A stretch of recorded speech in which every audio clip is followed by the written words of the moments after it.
Hello, 21st century learners. Climb aboard and explore with Teacher Dolore. Together, let's discover different worlds and dimensions as we enter this literary adventure. I am Ma'am Dolore. Join me as we explore the world of literature. Today, I will not just be your teacher. I will also be your tour guide. Ali na, ubanta! Together, we will travel from lesson to lesson, discover treasures, and experience an extraordinary adventure as we journey through 21st century literature from the Philippines and the world.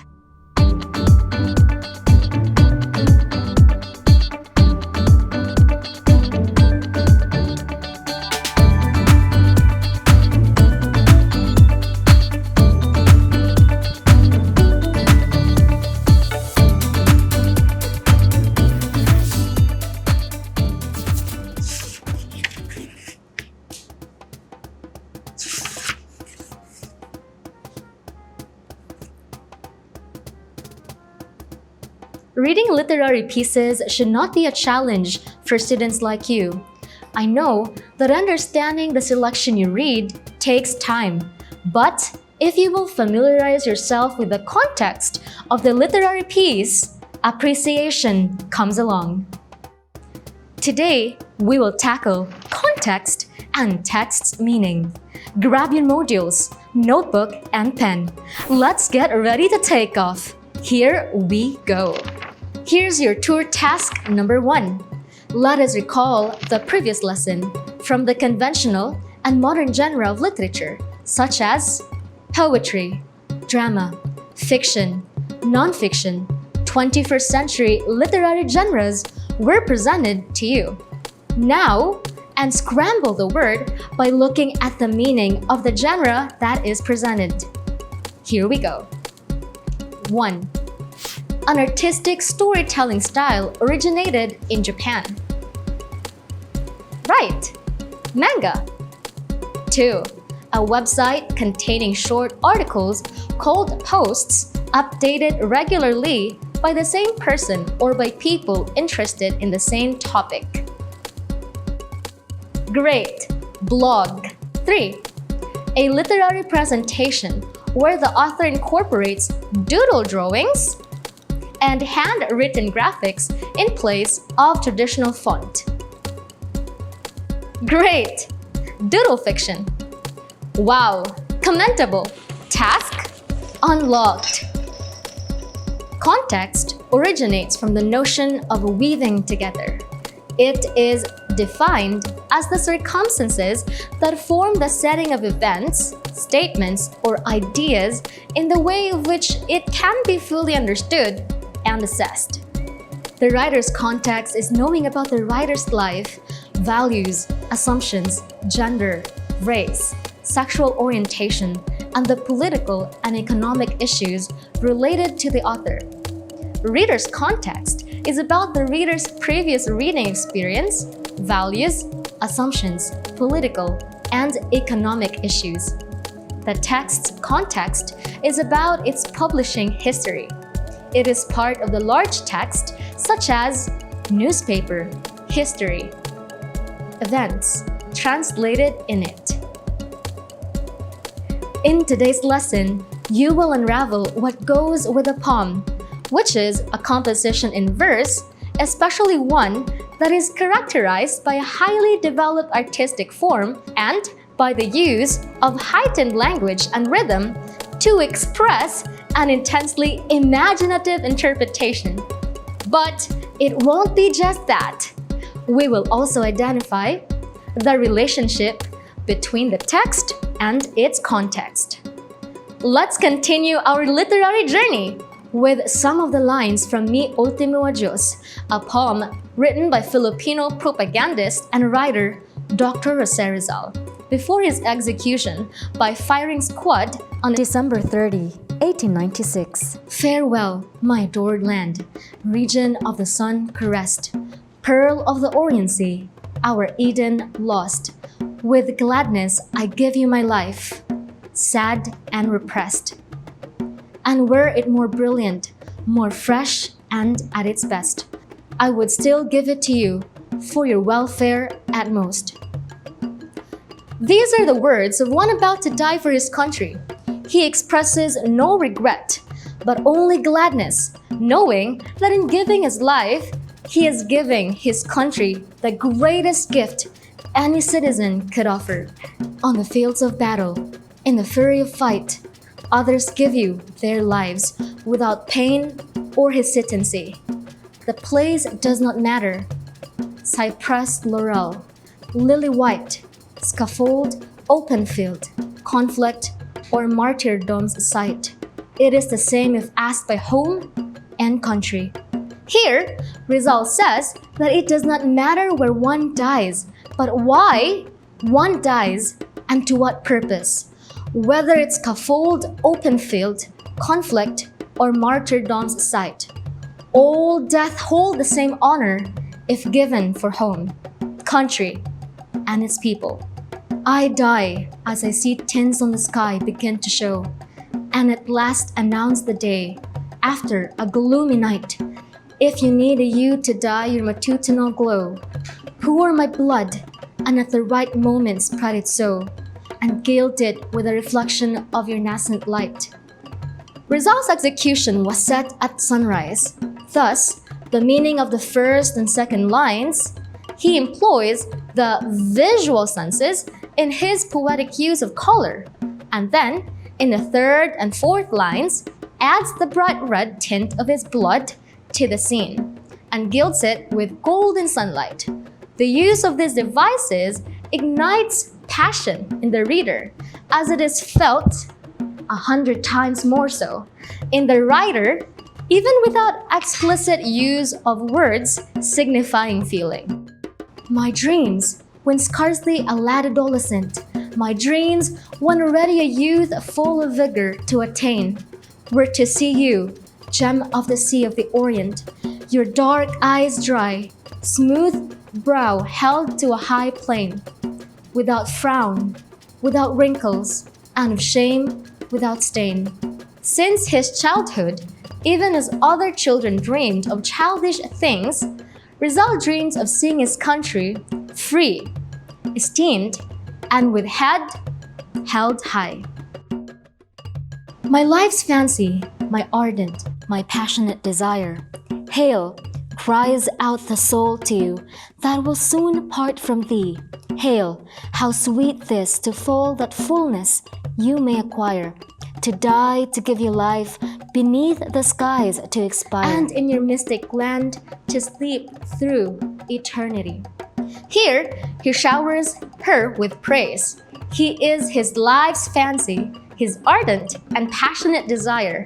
He shouts, "Hail!" as many would to their God.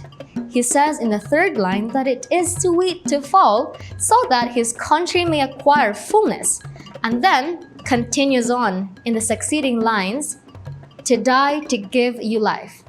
But his joy does not end in the act of dying, but continues beyond the grave, where he shall sleep in his country's mystic land through eternity. As one dies for God, Rizal dies for country. And as one looks forward to heaven, Rizal's heaven, in these lines at least, lies in being buried in the land of his ancestors and seeing his countrymen fight for their freedom. The poem the Ultimo Adios can be analyzed under historical and sociological approaches because this historical piece of literature was written by Rizal during his imprisonment under the oppression of the Spaniards. It was written in Fort Santiago a night before his execution at Luneta Park. That's the reason why the poem is entitled Mi Ultimo Adios, which literally means my last farewell. This famous literary piece was written due to the given social situation wherein he witnessed the slavery, cruelty, and brutality towards his beloved fellow men. Rizal expresses his willingness to die for his motherland and bids goodbye to his loved ones, his country, and his people. He wishes that the youth of today will continue the fight for the country's independence. Like his fellow propagandists, Jose Rizal never resented putting his life in danger as it is for the Filipino people's struggle for freedom and equality. In his poem, he expressed what he had felt during his last moments in his cell, and knowing that it is his last chance to devote his life to his country, as his cry-laden addendum was not yet fulfilled. Whew!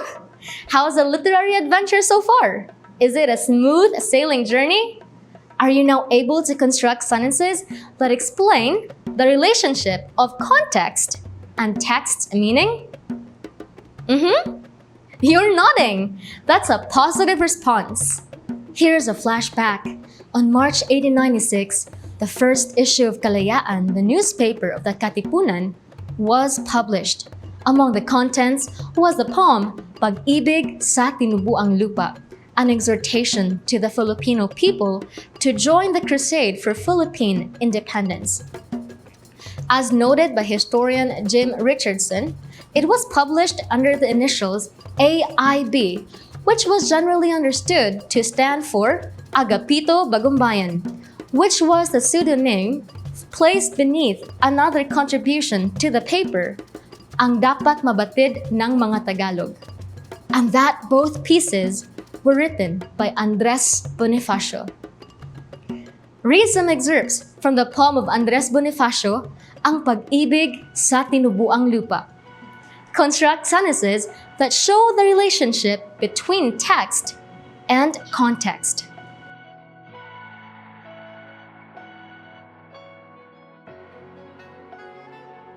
Aling pag-ibig pa ang hihigit kaya sa pagkadalisay at pagkadakila, gaya ng pag-ibig sa tinubuang lupa? Aling pag-ibig pa, wala na nga wala. Ulit-ulitin mang basahin sa isip at isa-isahing talastasing pilit ang salita't buhay na limbag at titik ng isang katauhan, ito'y namamasid. Banal na pag-ibig pag ikaw ang nukal sa tapat na puso ng sino't alinman. Imbit taong gubat, maralita't mangmang, nagiging dakila at iginagalang. Pagpupuring lubos ang palaging hangad sa bayan ng taong may dangal na ingat. Umawit, tumula, kumanta't sumulat, kalakhan din niya'y isinisiwalat. Kayong mga dukhang walang tanging sikap, kundi ang mabuhay sa dalita't hirap. Ampunin ang bayan kung nasa ay lunas, sapagkat ang ginhawa niya ay sa lahat. Ipahandog-handog ang buong pag-ibig hanggang sa mga dugoy ubusang itangis. Kung sa pagtatanggol, buhay ay mapatid, ito'y kapalaran at tunay na langit. This signals for your tour task number 2. Try to analyze the excerpts from the poem Pag-ibig sa Tinubuang Lupa. I will give you a question to ponder. Why do you think Andres Bonifacio wrote Pag-ibig sa Tinubuang Lupa? I will give you 10 seconds to think.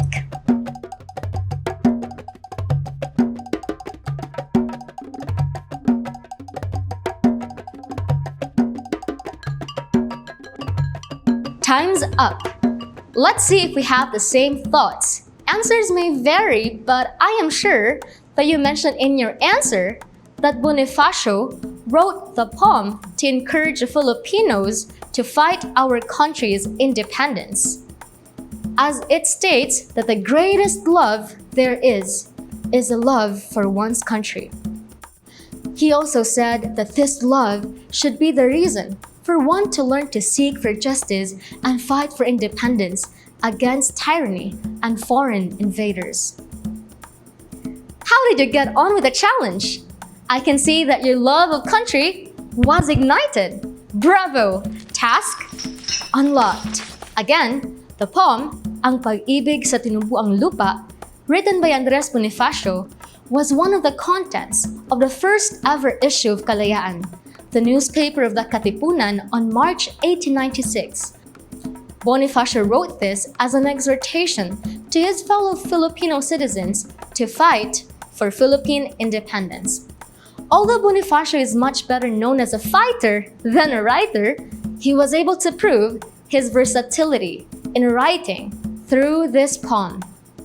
The poem is composed of 28 stanzas, where in each stanza is written traditionally, each with 4 verses, a rhyme, and a measure of 12s.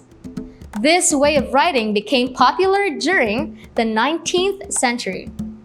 This poem's vitality is stressed in such a way that it is one of the first written works in Tagalog that speaks about patriotism, particularly on the Filipino Revolution against Spanish colonization.